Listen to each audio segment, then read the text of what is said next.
Hello everyone, welcome to the nursing channel. Today we are going to discuss about the peripheral arterial disease and peripheral venous disease है। हामीले चाहिँ यसको specially difference between के difference between छ भनेर चाहिँ discuss गर्छौँ हैन। Before moving towards the difference between peripheral arterial disease and peripheral venous disease, just we are going to understand the terms है त। पेरिफेरल आर्टेरियल डिजिज है तीनटा वर्डले बनेको छ। फर्स्टमा भनेको पेरिफेरल मिन्स आइदर अप्पर एक्सट्रिमिटिज अथवा चाहिँ लोवर एक्सट्रिमिटिज भन्ने बुझिन्छ है। स्पेसली हाम्रो चाहिँ प्रब्लम भनेको डिजिज भनेको चाहिँ लोवर एक्सट्रिमिटिजमा हुन्छ हैन। अब आर्टेरियल भनेन, arterial disease peripheral arterial disease means peripheral means specially in the lower extremities. Lower एक्सट्रिमिटिजको हाम्रो आर्टेरिजहरूमा चाहिँ प्रब्लम हुने भयो। के प्रब्लम हुन्छ भन्दाखेरि चाहिँ हाम्रो लोवर एक्सट्रिमिटिजको आर्टेरिजहरूमा ब्लड फ्लो चाहिँ राम्रोसँग भएको हुँदैन। ब्लड फ्लो चाहिँ राम्रोसँग भएको हुँदैन। किन हुँदैन भन्दाखेरि चाहिँ ड्यामेज ब्लड भेसल्सहरू चाहिँ ड्यामेज भएको हुन्छ, आर्टेरिजहरू चाहिँ ड्यामेज भएको हुन्छ। किन भन्दाखेरि चाहिँ न्यारोइङ भएको हुन्छ कि आर्टेरिजहरू।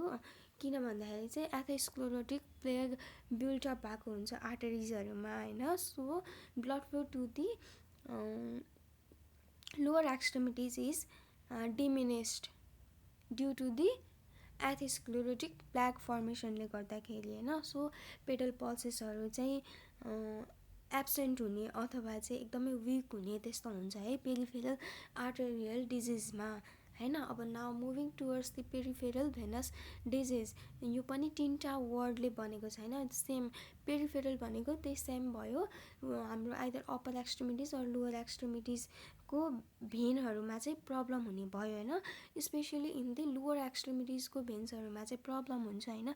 लोवर एक्सट्रिमिटिजको भेन्समा के प्रब्लम हुन्छ भन्दाखेरि हाम्रो भेनको भाल्भ्सहरू चाहिँ ड्यामेज भएको हुन्छ कि लोवर एक्सट्रिमिटिजको भेन्सको भाल्भ्सहरू ड्यामेज भएको हुन्छ। हाम्रो भेनको काम के हो भन्दाखेरि हाम्रो खुट्टाबाट माथि हाम्रो हार्टसम्म चाहिँ ब्लड चाहिँ सर्कुलेट गर्ने काम हो नि त हैन।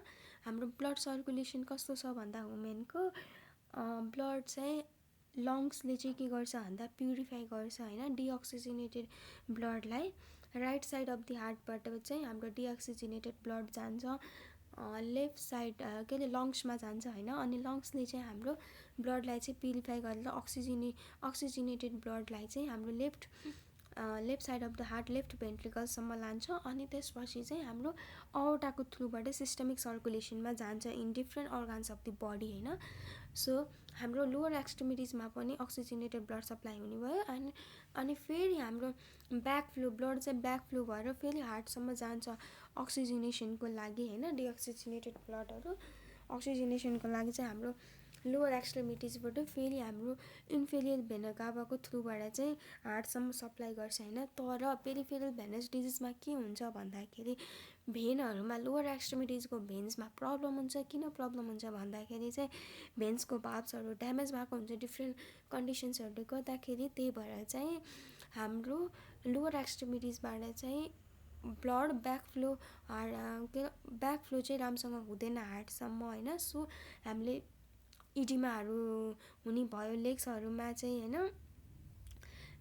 लेग्सहरूमा चाहिँ इडिमाहरू हुने भयो। अनि ब्लड ब्याक फ्लो नभएको कारणले गर्दाखेरि चाहिँ अब एक्सट्रिमिटिजहरू एलिभेट गर्नु भनेर हुन्छ नि त, हो त्यो भयो है त। अब हामी चाहिँ यसको डिफ्रेन्स बिट्विन के छ भनेर चाहिँ डिस्कस गर्छौँ है त।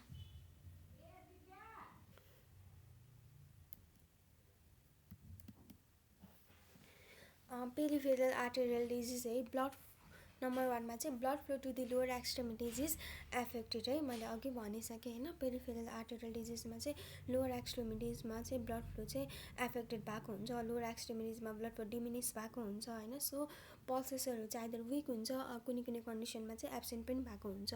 ब्लड फ्लो राम्रोसँग नभएर पुवर परफ्युजन हुन्छ लोवर एक्सट्रिमिटिजमा भनिसकेँ है। नाउ पेरिफेरल भेनस डिजिजमा के हुन्छ भन्दाखेरि चाहिँ लोवर एक्सट्रिमिटिजमा चाहिँ प्रब्लम त हो, लोवर एक्सट्रिमिटिजमा हाम्रो त्यो प्रब्लम त हुँदैन, ब्लड फ्लो चाहिँ राम्रै हुन्छ होइन। तर के हुन्छ भन्दाखेरि चाहिँ ब्लड चाहिँ ब्याक टु हार्ट भनेको चाहिँ एफेक्टेड भएको हुन्छ कि blood flow back to the heart is diminished भएको हुन्छ, एफेक्टेड भएको हुन्छ। त्यही भएर चाहिँ हामीले चाहिँ लेग एलिभेसन्सहरू गर्नु भनेर हुन्छ नि त होइन। त्यही हो है त। यसमा अब पेरिफेरल आर्टेरियल डिजिजमा चाहिँ प्यालर विथ डिपेन्डेन्ट रुबर हुन्छ भने यता हाम्रो पेरिफेरल भेनस डिजिजमा चाहिँ ब्राउनिस डिस्कलरेसन हुन्छ। ब्राउनिस डिस्कलरेसन किन हुन्छ भन्दाखेरि हाम्रो आरबिसीहरू चाहिँ ब्रेकडाउन भएको हुन्छ लोवर एक्सट्रिमिटिजमा होइन। त्यसले गर्दाखेरि चाहिँ हेमोसिट्रिन डिपोजिट भएको हुन्छ कि लोवर एक्सट्रिमिटिजमा हेमोसिट्रिन डिपोजिट भएको भएर चाहिँ ब्राउनिस डिस्कलरेसन्स हुने हो होइन। त्यही हो।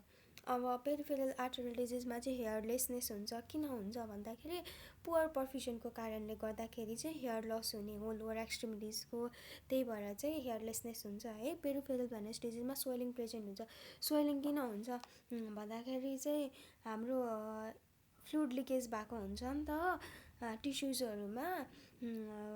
ब्याक फ्लो ब्लड चाहिँ ब्याक फ्लो राम्रोसँग हार्टसम्म राम्रोसँग भएको हुँदैन। त्यसले गर्दाखेरि चाहिँ सबै ब्लडहरू चाहिँ लोवर एक्सट्रिमिटिजमै भइरहेको हुन्छ। त्यसले गर्दाखेरि चाहिँ फ्लुइड लिकेज टिस्युजहरूमा फ्लुइड लिक हुन्छ, जसले गर्दाखेरि चाहिँ इडिमा अनि स्वेलिङ प्लस स्किन चेन्जेसहरू चाहिँ हुने भयो है।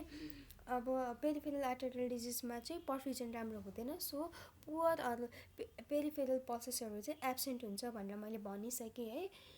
पेरिफेरल भेनस डिजिजमा चाहिँ it is not the problem of the आर्टरिजको प्रब्लम भए पो पल्सेसहरूमा प्रब्लम हुन्छ त होइन। यो त भेनसको प्रब्लम हो। सो पेडल पल्सेस प्रेजेन्ट राम्रो हुन्छ है त पेरिफेरल भेनस डिजिजमा पल्सेसहरू राम्रो हुन्छ। अनि पेरिफेरल आर्टेरियल डिजिजमा चाहिँ स्कार हुन्छ, वुन्ड स्कारहरू प्रेजेन्ट हुन्छ भने पेरिफेरल भेनस डिजिजमा चाहिँ अनइभन वुन्डेजेसहरू ब्राउनिस डिस्कलरेसन वुन्डहरू हुने अनि अल्सर्सहरू हुने एराउन्ड दि एङ्कल चाहिँ एङ्कलमा चाहिँ अल्सर्सहरू हुने हुन्छ होइन। भेनस अल्सरहरू हुन्छ जस्तो त्यो चाहिँ इरेगुलर टाइपको इरेगुलर सेपको स्यालो अनि एङ्कल र मेडियल म्यालियोलसमा चाहिँ अल्सर्सहरू हुन्छ भने हाम्रो पेरिफेरल आर्टेरियल डिजिजमा चाहिँ वुन्डको एज चाहिँ राउन्ड हुन्छ भने हाम्रो पेरिफेरल भेनस डिजिजमा चाहिँ अनइभन हुन्छ कि वुन्डेजेसहरू चाहिँ अनइभन हुन्छ है त। पेरिफेरल आर्टेरियल डिजिजमा चाहिँ डाङ्गल लेग्स वेन पेन अकर्स है। पेन भयो भने चाहिँ हामीले खुट्टा झुन्ड्याएर राख्नुहोस् भन्छौँ है पेरिफेरल आर्टेरियल डिजिजमा। किन झुन्डाउन भनेको भन्दाखेरि खुट्टामा चाहिँ राम्रोसँग ब्लड सप्लाई नै भइरहेको हुँदैन, ब्लड सर्कुलेसन राम्रोसँग पुगिरहेको नै हुँदैन, पर्फ्युजन मेन्टेन भएको नै हुँदैन होइन। त्यही भएको भएर चाहिँ हामीले खुट्टा झुन्डाउनु भन्ने हो पेरिफेरल आर्टेरियल डिजिजमा।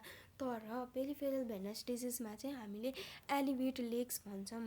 किनभने पेरिफेरल भेनस डिजिजमा चाहिँ सर्कुलेसन लोवर एक्सट्रिमिटिजमा नपुगेको होइन नि त, पल्सेस राम्रो छ होइन। तर के भएको हुन्छ भन्दा back flow to the heart चाहिँ blood back flow to the heart चाहिँ एफेक्टेड भएको हो, राम्रोसँग ब्लड ब्याक फ्लो नभएको हो त्यही भएर चाहिँ हामीले लेग एलिभेसन गर्न भन्छौँ होइन। Leg elevation just above the heart level भनेर हुन्छ कि सो द्याट हाम्रो हार्टसम्म चाहिँ सर्कुलेसन राम्रो होस् भनेर लेग एलिभेट गर्न भन्ने हो है भेनस डिजिजमा चाहिँ। पेरिफेरल आर्टेरियल डिजिजमा चाहिँ पेन स्टप्स विथ रेस्ट है।